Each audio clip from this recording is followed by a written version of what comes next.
I watched a video of some election results that statistically were impossible.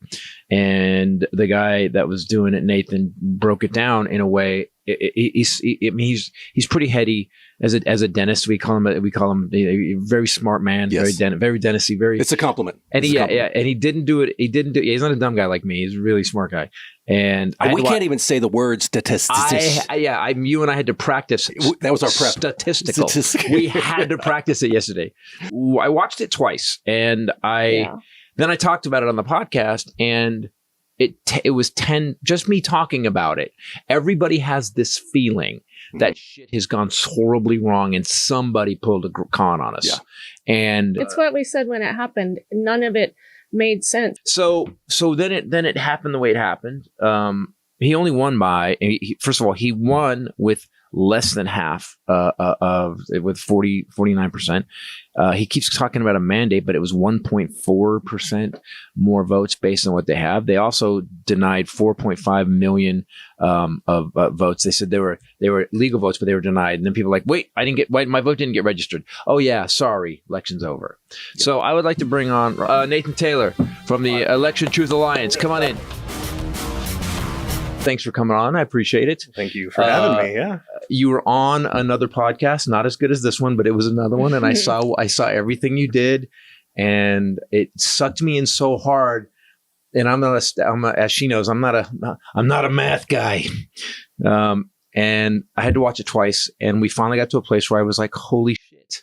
And whatever I cleared up here when I talked to our people, they went through the roof watching it. So tell me about Election Truth Alliance. Tell me what you guys do, why you guys do what you do, and what you're up to. And then we'll get into the stuff where you're like, what? The data. Yeah. Yeah. So you got excited. Look at it. He goes, the data. Well, so listen. All right. The ETA conceptually doesn't care about political parties, right? We're nonpartisan, and that's why the data matters, is because this is why I loved it, because the way you presented it was not him like I do. You were just, it was just data. And I always say, this is one of my big phrases, fact me or fuck off, because that's what we do on the show. Okay. And you facted the shit out of me. I was like, all right, we got to. So the ETA is the Election Truth Alliance. Right. It is only a few months old. It was founded just after the election. The main thing was seeing the margins of victory after election night and the way that it occurred.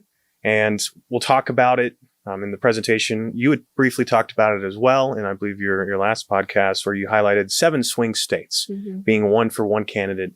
That's not happened in a very long time. And what was it Reagan? Was it Reagan? I think it was Reagan in like 1984. So we'll have the hard numbers. Meaning that those 7 swing states obviously are crucial to any candidate. That's how but typically it's split. Kamala would get some, Trump would get some, right? Yeah. So I got together with a few other people. We started talking, what is the chances of this occurring and all the weird stuff that happened. We talked about bomb threats. And so that tipped me off. That tipped off Lily and Jive, who are there's 3 of us, the co-founders of the Election Truth Alliance. What was the first thing you guys noticed? Like where you thought we have to dig into this deeper? Did you want the PowerPoint for this portion? We are sure. So anytime. Right. You pulled it up anytime you want. All right. Well, so we're excited. It's like porn for us. I anticipated this. So here you are. Here's your hey, what the crap was going on? And this is the concerns. Okay, let's go over each one. Yeah. 200 bomb threats. Were those mostly in Democratic districts? So these were spread out throughout the country, but they were focused more around larger population centers. And they came in through email. We have kind of a breakdown slide to follow. What was concerning here, and people are like, hey, why? Why would you have done bomb threats? With my background, I forgot to mention my background specifically, but I'm a cybersecurity guy, but I was a 25 Bravo computer tech specialist in the Army Reserves. So I kind of saw a little bit of everything. And the red flag for this was, given the way our system works, and we'll talk about the more of the equipment, it's why would you have bomb threats on election night? And who investigated this, right? Because that's a big deal. Why are we getting bomb threats? Especially 200 of them. All over the country.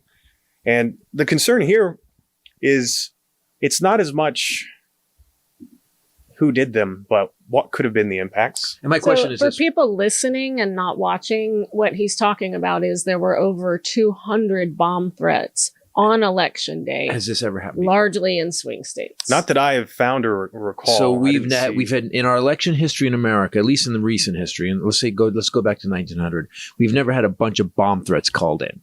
It seems like a plan. 200 bomb threats on election day seems like a coordinated plan, doesn't it? But here's your bomb threats. I know all over the U.S. They're not just located in the swing states, but you do see a lot in Pennsylvania, as we're going to highlight. You do see a lot in the Pennsylvania. And our data focuses on Pennsylvania a lot. Wow. But it was very spread out. So it wasn't just the swing states.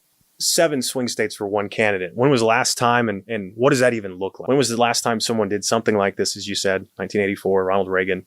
The swing states were slightly different then, but he won 49 out of the 50 states. Right. And what's important here is he won with a super majority of the votes of the locations. And even then, as we'll highlight in a following slide, we look at the actual counties that are won per state and see where those don't add up either. How old are you, by the way? May I ask? I'm 26. Okay, so just so you know, I was alive during this, and I remember when this happened. The reason that Reagan destroyed Jimmy Carter came across as kind of a nebbishy kind of. We all know that Carter ended up being the best humanitarian, probably like Mother Teresa level, right? But I remember at the time we were demoralized. The helicopter crash when he tried to get the hostages out, all that stuff. And I remember Reagan was like, well, we're gonna go in, and he was just, we needed Reagan at that time because we had been demoralized. Mm-hmm. I remember Reagan winning. No one had a question why he won. So keep going. Go ahead. So from 24 to 20. So 20 is the first, and you see it shift. I want to highlight this because to win a state, you must win a majority of the votes across the counties. So you win the counties generally. And so what we see is in the 24 election, for the Republican candidate for president, they flipped 88 counties to their party this time around, and the Democrats flipped 0. Wow. 0 counties. And you see it all across the country. It's not just in the swing states. This is a concern because it's impossible. The last, even when in 1984, right, Ronald Reagan, landslide victory, Mondale still flipped 30 counties blue. And this was nowhere close to that level. And 0 counties flipped to the Democrats is a concern. Let me add the humanity part of it. This is also wasn't some crazy badass like Obama figure that came in and we knew that he was just the best. He's going to flip 80. This was a guy who literally had just got out of court. The only reason he avoided going to jail was because he won the presidency. So this was a guy who we saw be a scumbag over and over. He actually, 1 million died on his watch last time. This guy does not have, couldn't sell water, steak, and vodka. The guy who had already lost. The guy who already lost the election before. So for that guy to come in after what he did with COVID, after destroying the economy, after bankrupting farmers, to come in and flip 88 counties is literally insane. And the last time that was done was almost 100 years ago, and it was FDR. And do you guys understand, everybody listening and watching, that Reagan, the white Jesus to the Republican Party, Reagan won 49 of 50 states, and still Mondale flipped 30 counties blue. And Kamala Harris, the first. Just women alone. Yeah. Also, we've also got women getting all the rights taken away, and we have a woman like Modi president. Like, it's going to be history making, and for some reason we didn't flip one. In the investigation that NADC was doing, also the companies ES&S, one of the top 3 voting machine companies, producers, their website says 0 of those tabulators are connected to the internet. ES&S then told NBC News that 14,000 of their DS200 tabulators with online modems are currently in use. They then asked Hart. They said approximately 1,600 tabulators in 11 counties in Michigan, and Dominion declined to respond. So suddenly, wait, because we've been told. I thought you zero. You said it was zero, guys. Yeah. Didn't you say it was zero? Concern here is if you compromised the top two and a few other tabulator systems across the U.S., you can change the outcome of an election because these are used across the United States. Right. The argument was there's no way our elections could be compromised because every state runs their own elections. Every state has separate systems. That is incorrect. Here's my favorite part, because now we're actually going to talk numbers. We're going to talk, we can Look talk. how excited he just got. We're going to talk numbers. All right. So I'm going to highlight Pennsylvania specifically for this. I don't know if you've seen some of the concerns there, but we did some analysis for 3 of the largest counties of Pennsylvania. Obviously, one is Philadelphia. That's the most heavily populated. Wait. Am I reading that correctly? So of the 200 plus bomb threats, 32 counties in Pennsylvania were hit? At least 32. That's almost, I think that's almost half of their counties. Yep. And these were the more densely populated areas. Philly. And the main concern here as well is there was so much going on in Philadelphia on election night. We pulled some videos. Because Pennsylvania was super important. It was very important. If not the most important state. Would you agree? I would agree. Okay. Very large amount of the electoral college votes are Pennsylvania. How many electoral votes is Pennsylvania? I'll have to double check, but it is a lot. It's okay. Second, let's go. I think let me guess. 17. I'll have to double check. I don't think that's right. Shit. Something around there. They did do audits though, and this is why I think 19. 19. Ooh, too off. That's a lot. So that is a lot compared to some of these other swing states. Pennsylvania is kind of a need for a lot of people to win. You can do it other ways, but Pennsylvania really helps you win. So they did do audits after the election. And so the 2 audits they did is they did a 2% audit across the state. Each county, 2% of the votes or 2,000 ballots. Either one, whichever one was less. And then they did a risk limiting audit of the 32 counties for the state treasurer's race. I'm going to highlight these things. So a risk limiting audit specifically is you're going to do X percent of the votes, and then you're going to pretty much say, hey, the risk is low, that there was manipulation because we checked. Everything looks right. We checked. And everywhere we checked was Percentage-wise, it looks okay. Yeah, it's a sampling. You're sampling. So the problem is they only did the state treasurer race. So I'm sorry. Yeah. Wait. For the risk limiting, They only wait. Yeah. Wait. The presidential election, they did just the state treasurer. Yep. Wait a minute. I don't understand. What's the point? Whose idea is it to go? Hey, let's just. The big thing this time is the state treasurer's race. We want to make sure.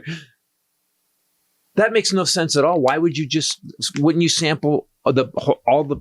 It doesn't make any sense. Yep. And the concern was as well. They did sample a few of the races for the audit of 2%, the presidential race. But the problem is, here's what we want to highlight. Okay. And as we talk about data, is if you were to compromise tabulation machines and do it in a very specific way, you would already have prepared to defeat these audits. Right. They're a sampling-based audit. But the bottom line is they're undersampling the denser places.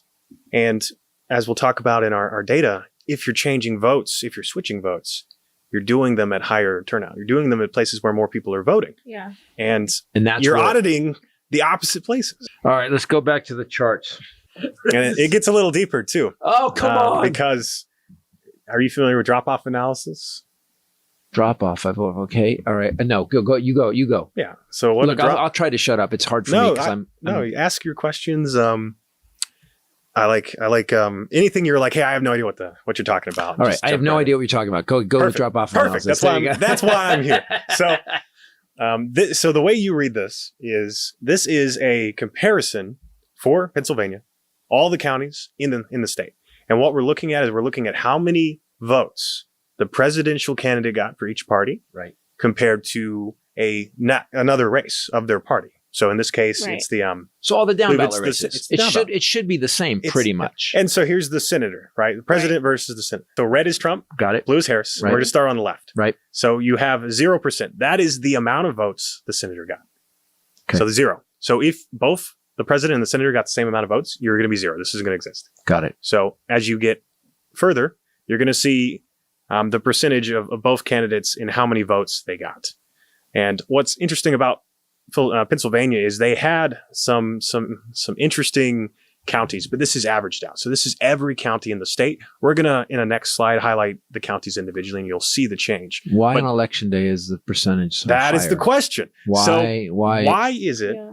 So the way you're looking at it, right? That makes no sense. Mail in. That's about right. Both candidates Right. get around 1 to 2%. Right. This is consistent with past elections. Why is the presidential candidate getting many more? That makes no sense. And why is it only happening on election day? And what's important to notice here is the argument is, hey, could this be caused by Democrats voting mail-in aggressively and Republicans showing up, election day early voting, right? And that's the argument, is saying, hey, as said, people don't trust mail-in voting. Right. The problem is this isn't the amount of votes. This isn't, are the Democrats winning or losing each? It's how is the president compared to the next down ballot race? Yeah. Which is a potential symptom of other things. And so the reason why we're highlighting this is we would expect to see both be similar. Mm-hmm. And because they're not, as you mentioned, this could be a symptom of vote manipulation. This is 24 Okay. for Pennsylvania. This is all votes. All right. Explain what this is. Go ahead. So it's the same thing. It's just we're looking at each county as a bar. Similar to what we saw before, it's 0% is the amount of votes the senator got in this case. If you're above the line, you got more votes than the senator as president. And if you're below the line, you got less. Wow. And so averaging things out before kind of paints a little bit of a picture. But now we're going to talk about consistency across what? Because everything below the line except for one little tiny one is the Democrats. Yep. And so here's the concern here. This is the one that upset me when I watched it. What does it normally look like? What is a normal election day? A normal election is going to just look like absolute chaos, up, down. Both candidates are going to be above and below the line per county. Here we're seeing that the only consistent underperformance is the Democrats. Right. And it's almost always mirroring the anywhere the Democrats are really low, that is, the Republicans are generally higher. And the concern there is if you were to be changing votes from one candidate to the other, it's going to cause a pattern, a drop-off type of pattern. And so I'm going to show you the next slide. Okay. And here's what's important. This is all the votes. I'm going to show you mail-in versus election day. Oh, it's going to hurt. Mail-in on the left crap. versus election day on the right. And so remember we talked about a significant overperformance for Trump on election day? Yes. We're seeing the underperformance for Harris mirroring on election day. Mail-in looks far more random, chaotic, and normal. We don't see as much underperformance for the Democrats. We see this across multiple swing states, the same consistency. And the concern is it's potentially a non-human voting pattern, a algorithmic consistency. It should be random because people don't coordinate between counties to all vote a certain way. It's going to vary. Have you looked at all states? Smart Elections, which is another nonpartisan organization that has been investigating elections, they put out a 50-state analysis or so, and they took the averages. And the averages kind of broke down into similar concerns what we saw. They said, hey, in the swing states, we're seeing a noticeably stronger difference between the president and the senator, but then averaged out across all the other non-swing states, it's closer to 1 to 2% for both. We're going to look at vote count, which is how many votes are cast per machine or county or precinct. Total votes, both sides. Sure. Go ahead. And then we're going to look at turnout, which is how many people are registered to vote, how many people showed up to vote. And we're going to look at them by precinct because Pennsylvania, each of the counties. Is it weird? You'll see. It's by precinct. So it's normal. Voting by precinct is normal. Okay. All right. Generally speaking, it's done throughout the U.S. Are the registered and the vote? Yeah. So you're going to compare. All right. And so each county has X amount of precincts. Some of them have more. Some of them have less. Got it. So the way we do this analysis is we get the data for the county and then we break it down by precinct. So the first one we're going to do is, this is a vote count analysis. So briefly, let me explain what you're looking at here. This was the graph that made my brain hurt. Well, on the top, this one's hopefully going to be super simple because this is going to be our baseline. Okay. This is going to be, if you take nothing else from this, this is what we are arguing is more normal. And so the way you read this, we're going to look at the top graph. This is the 24 election. Okay. This is for mail-in voting. This is by precinct. And this is San Mateo County, California. And Hometown. Oh yeah, near home, yeah. Yeah, there you go. I'm a Bay Area boy. All right. So the way you read this is on the bottom axis, the x-axis. It starts at 0 and goes to the right. These are votes cast per precinct. Okay. So you got some precincts where you only have like less than 100 votes. Right. Those are the beginning. And then as you grow in the amount of votes that were cast per precinct, we see it's a straight line for both candidates. We don't see there's a lot of variance, but it averages out to more of a straight line. Mm-hmm. Right. And so you've got some precincts where there's 2,500 plus voters. You've got some precincts that are, only 5, 10, 15, 20. And so this is normal. We're not seeing anything here that is of concern. Mail-in precincts about the same, just kind of normal. Like some of the smaller counties have a lot more. I get it. Okay. Yep. And so and people will argue, hey, you're going to see certain things at smaller sizes. That's not generally correct. When you look at statistics, you're going to argue what is an appropriate sampling size. Because we're using precincts, after only a couple hundred votes per precinct, it becomes a consistent pattern. Right. You'll see it kind of at the beginning where you see it's a little thicker. Sub 100 votes, right? Yep. But then it immediately becomes more of just a straight line. Mm-hmm. And because we're not just looking at like one precinct with 100 votes, we're looking at hundreds of precincts with 100 votes. Got it. See, so it averages out. So the only other point I'm going to make here is people will say, does this change based on a candidate being more popular or less popular? No. What'll happen is you see, in this case, Harris is blue, Trump is red. All you'll see is that it'll shift up and down the graph. Mm-hmm. So you see in this case, mail-in, Harris is sitting somewhere around 80, a little less than 80%. So let's say it flips and Trump is really popular in mail-in. He's just going to sit on the 80% line. His shape of votes of the precincts aren't going to change. Right. It doesn't change as more people cast their votes. Last baseline, all right? And then we're going to actually get into the manipulation. Erie. Okay. This is Erie County, Pennsylvania. Yep. I think this is top 5 density county in the state. It's either the 3rd or the 5th largest county. And similar pattern. They don't have as many precincts here. Mm-hmm. So the shape isn't as well defined. But you notice, generally speaking, you can still see it. Yeah. Roughly a straight line. Generally speaking, this is roughly a straight line. It is not a rhomboid. Yeah. No. All right. So we're going to look at election day. And here we go. Oh. What? So, same application. This is Erie County. This is election day. Wait, stop.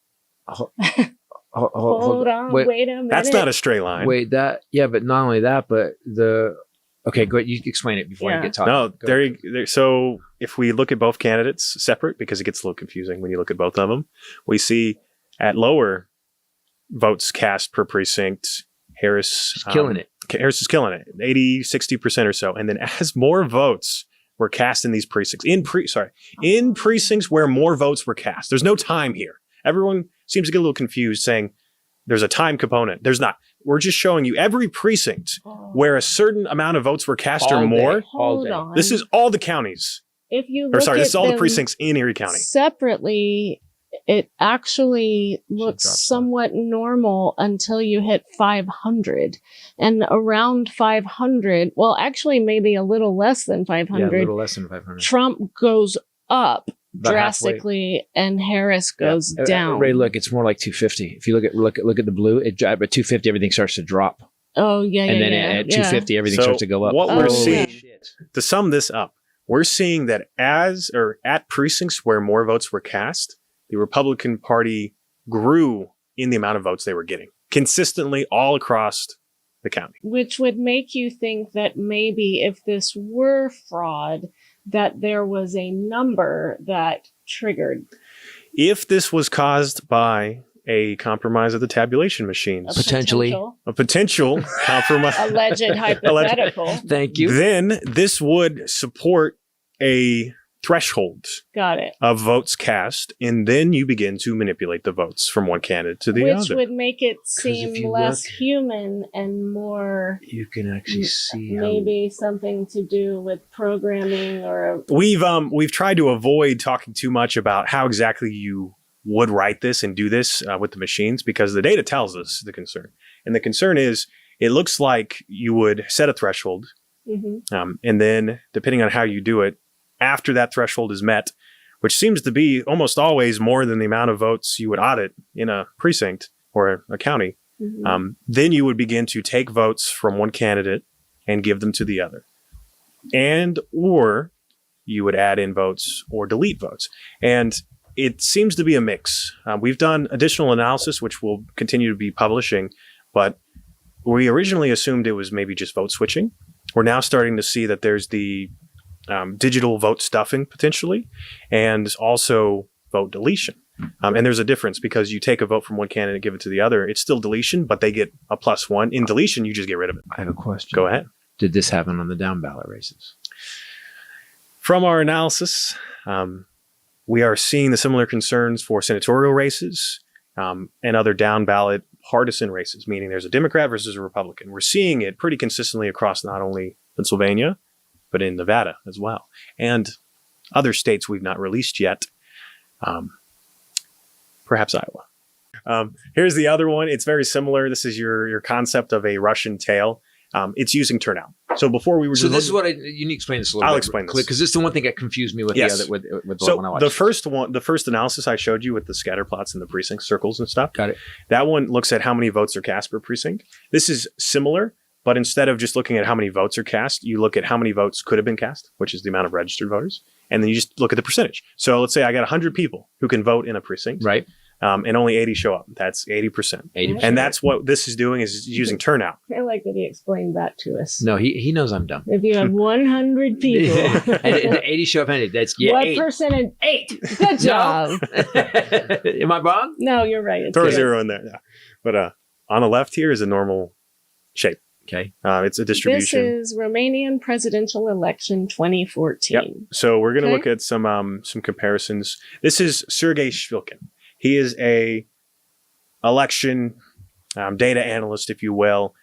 He has been publishing these concerns. He came up with this analysis and he said, hey, let's look at turnout. So on the left is a more normal distribution. All it's looking at is each of these lines are different parties. Okay. And we're just saying, hey, even though one candidate has more votes, the shape is very similar across all three parties. Yeah. That's the concern here, is we're not seeing any rapid change as more people show up to vote. That's all this is showing. Right. So the turnout is the x-axis, right? It's, hey, right. So how many people show up to vote? Right. Per location. Per location, right. And then it's pretty consistent across. It should be consistent. It should be a straight line when we look at it in that other way of seeing it. So this is just showing that, but a little more visual. So on the right is highlighting the concept of a Russian tail. This is a statistical term. This isn't like every Russian listening, tail. The one on the right is Russian presidential election 2000. Yep, and this is the whole country. Okay. I did confuse people because they thought every Russian tail is because of Russia. It's kind of hard to argue that counterpoint in this election, but generally speaking, it's just a concept, and it isn't always Russia. Now, this could be caused by ballot stuffing, which like you just physically put in extra ballots, and it'll cause a spike in turnout, and then you'll just see change. Here's the problem with our election system. We've only recently, in the last 2 to 3 elections, began to keep the level of data you need to do this analysis. And we've only in the last 20 years had the capability to do this. Got it. Okay. Because you need computers and you need the tools. And you're doing this by hand before you're doing this by... Right. So we only have sufficient data to really go back just to 2020 and barely to 2016. And as we can, kind of highlight, we're seeing concerns even then. I met with a individual named Dr. Elizabeth Clarkson. She has a PhD in statistics. I heard about in Kansas. She actually I just listened to her today. And she saw the same issues local to her of weird change as turnout increased in her areas in 2016.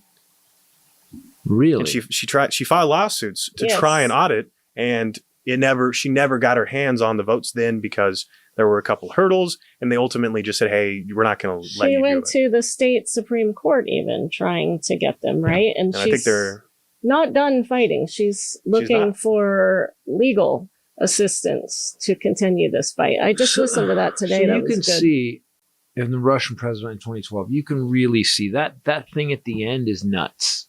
Like that is a guarantee that he wins. That spike in votes is crazy. Mm-hmm. All right, keep going. Indication of manipulation. Yeah. So we recreated it in our far easier to comprehend colors. And here is Philadelphia. Thank you. Yes. And so on the left here is mail-in. We didn't label the top for this. You'll see them on the next ones. But the left is mail-in. These are new. Just recently in our reports. You can see it just follows the exact curve as that the French election was following. Very similar. Very similar. So you were asking, hey, does our elections look like this? The mail-in generally does. Yep. Some of like California generally does. So, but we vote by counties and then by states. So it's almost 50 elections when we do right. Our things. Here's something I want to highlight for you. Okay. So this is interesting. This is Philadelphia. Harris still won Philadelphia. So why would you care about manipulating these places? How do you win a state? By the most votes. You get the most votes. Yeah. You get the popular vote. Doesn't matter what counties you win or lose. Right. You get more votes. So if my demographic of voters doesn't live in the big cities, and I only have so many of them, how do I impact those places with a lot of voters where they're more liberal? I either have to get more of my people to show up and vote, or I have to get less of their people to show up and vote. We do this. Or potentially the machines are manipulated so at a certain number of votes, even though Kamala won, because it would have been too obvious that she lost Philadelphia. How many bomb threats were in Pennsylvania? I think they had 32 or more. He said 30. It was 32. Yeah, at least 32. Wow. So that would make all the rural districts. This would add to the rural districts vote, so he'd win the popular vote. Got it. That makes sense. You have to reduce the amount of votes in the denser areas. Yep. That's how you'd win a state. Yep. And that's what we're potentially seeing is, even though this isn't enough to change the outcome of that county, this is enough to shift. If you did this across multiple counties, Right. this would be enough to shift the outcome of the state, because you took the amount of votes. Then win the state. Then you win the swing state. Right. So this is very interesting. We see so this. You shave it. So basically what you're doing, although she's still going to win, you're just shaving. You're just shaving, reducing. add into your vote totals. So what ends up happening, even though you kick ass in the rural areas, in the very blue areas, you can't win them because that would be too obvious. What you do is you just take 4,000. Take a little bit off the top. You take 4,000, 15,000 votes, and she still wins. Just that county, though. Yeah, just that Right. county. You win the Right, state. got it. Right. And here's what's interesting is we don't see this just in Philadelphia. We've seen this in multiple counties, even the smaller counties as well. If you compromise the tabulators, anywhere a lot of people are voting on these systems, you're going to try and do this. This is Erie County. This is a little aggressive, they little weren't crazy. fucking around in Erie. So same concerns, mail in. We don't really see rapid change. It doesn't match at all. And then election day is very aggressive, very rapid change. Wonder why Erie? Wonder why Erie? Well, if you look at, I think Erie is the third largest. I think it's right? either the third or the fifth. I think it's the third. The concern here is when you break down the data, you want to look at how are people voting and where are they voting. And if they only have X amount of, however you've designed the algorithm, anywhere that more people are voting on only a few, locations, it's going to potentially change more. Right.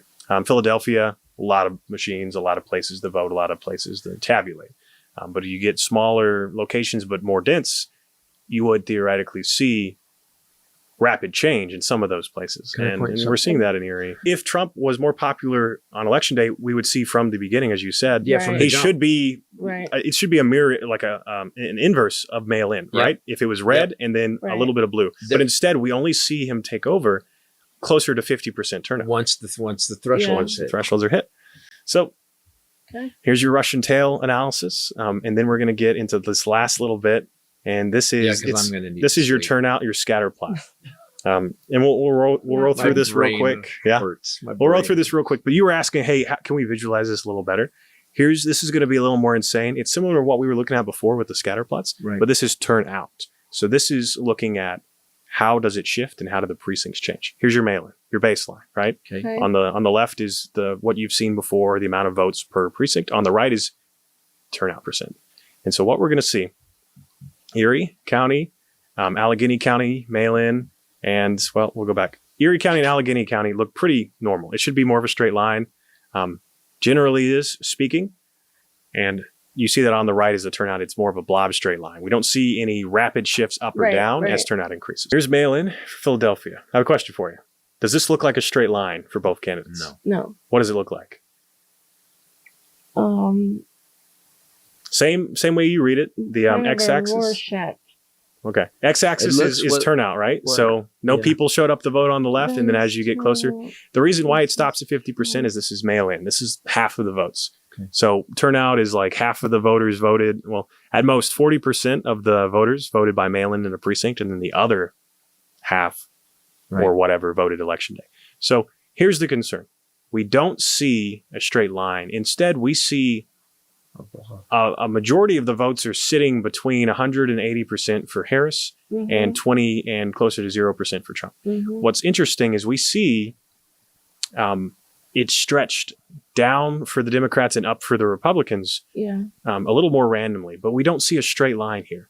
And so what would cause this? And why are we not seeing a straight line as we would expect to see? Like we see in every other mail-in. You've shown us a bunch, Right. So this could be indication of ballot stuffing, where you were to add in mail-in voting or, and as we said, if you had the capability to do this digitally with tabulator machines, you may not actually need people's voting information to do it. You just add in a 1. We're going to put a quote right here. But in this case, we're not sure exactly what they're doing. Where the guy that won said something about somebody knew those machines. Somebody really knows those machines in Pennsylvania. Thank you to Elon. He journeyed to Pennsylvania where he spent like a month and a half campaigning for me, and he was very effective. And he knows those computers better than anybody, all those computers, those vote counting computers. And we ended up winning Pennsylvania like in a landslide. So it was pretty good. It was pretty good. So thank you to Elon. I'm not sure exactly what is going on here, but this is potentially weird. This is very weird. This needs to be looked into deeper. This is such an anomaly. It needs to be. And this is mail-in. This is mail-in. And this is mail-in. But it's also mail-in in a big city. So probably have more access. And because it's a big city, that's where you want to put the time in, because that's where the most votes are, specifically if you wanted to win that state. It would make sense if you're trying to bring down, And so now we're going to look at election day. So how would you get away with ballot Oh, wait, sorry. Do I want to go back? How would you get away with ballot stuffing? You couldn't do it with people. You'd have to do it with potentially you'd have to do it with the machines themselves. Generally speaking, who knows? Oh, unless you had a bunch of people that all worked suddenly in the precincts and were helping run the elections. Okay, but again, then you have witnesses and somebody would talk. Right.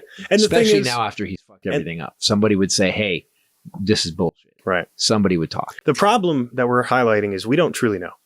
Right. All the data tells us is something's going on here. It could be caused by manipulation, but until we audit, until we check the real votes that were cast, we don't truly know. What she was saying on the video I just watched today, that Elizabeth we Clarkson. don't have proof, because the proof is actually that ballot, holding that ballot the and proof, looking. The proof is in the paper. And you guys need to sue to get the rights to look at that. And that's guys, that's what, once again, I'm going to ask you to donate to ETA, because they are going to use that money to go after these votes so we can prove this. So I've hired, as of right now, I've hired 2 different legal teams with the donations we have received so far, just to set up those teams and get them building the cases. Well, I'm going to donate. I mean, I'm done with today. I'm going to donate. Yeah. So explain Philadelphia election day.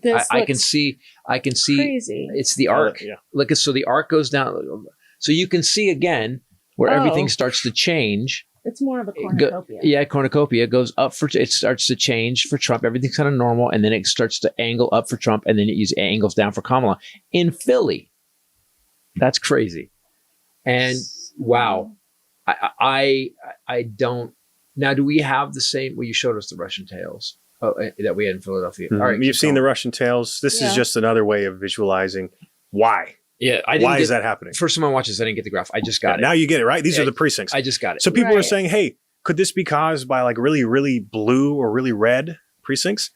Well, the problem is we're seeing as turnout is increasing, all of those precincts are shifting in vote share. And so in this case, it pulls down the Democrats' votes and brings up the Republican votes. And it should just be consistent. In any other election, it should just be craziness, right? In this case, it should be more of a straight line. And because that is the greatest anomaly is that the Republican votes, it's the same exact pattern. Exactly. It'll be mirrored because there's only 2 parties here. Right. And in this case, and this is why this is important, right? If you take votes from one candidate and give them to the other, it's going to cause that candidate to lose votes and drop, and the other candidate to grow. And the mirroring is a symptom. If we had 3 parties, this would look completely different. So that was Philadelphia, and then here's your Erie County. Remember we said, whoa, why is it jumping up so much? Wow, it did it again. You see an X. You see it very aggressively. Now that 50% turnout, and then it starts. So look at it, 50%. It's the trend. You start at lower turnout. Harris is 60 to 80% across these precincts, and it's more variation. That's the point. Is we should see, some blue that are higher, some blue that are lower. But the point is, turnout can be a little confusing because there's an argument of saying, hey, if I only have 100 people registered in a precinct and 80 people show up, we're at 80% turnout. These precincts are all generally the same field and sizes. We're looking at 800 to 1,000. And then here's your Allegheny. Same concern. Rapid shift. You got that X again. What the fuck? That's impossible. This is just 3 counties. That doesn't make any sense at all. And that's in some of the most liberal counties in the state. Yeah, in the most liberal counties. In that time after this election, before they left office, this is what made us crazy. It just went silent. Why didn't Biden have the theory. DOJ? I have a theory. Okay.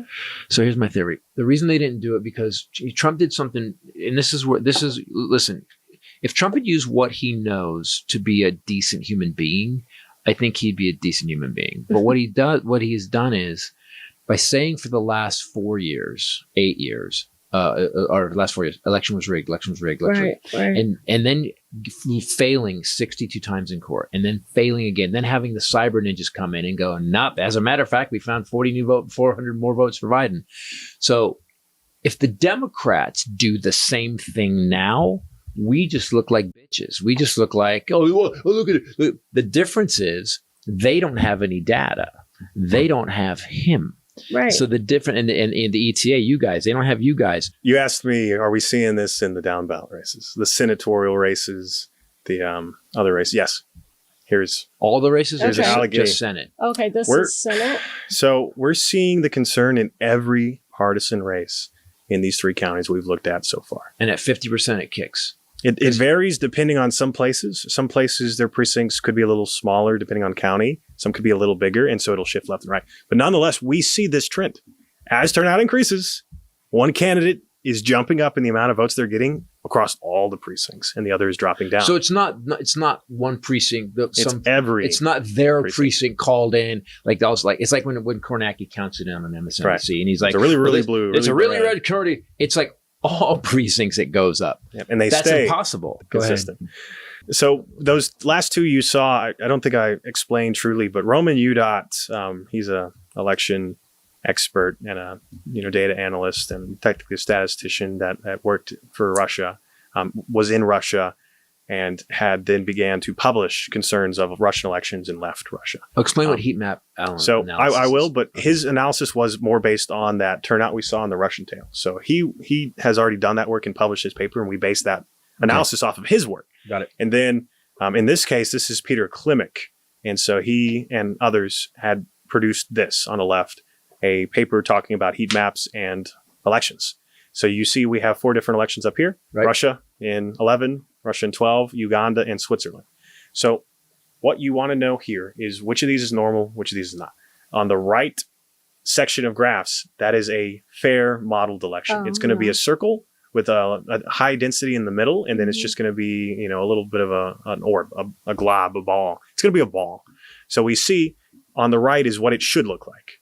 On the left is the real data, and then the middle is trying to overlap. On the left is Russia in 11 and 12, and we see a comet trail, if you will.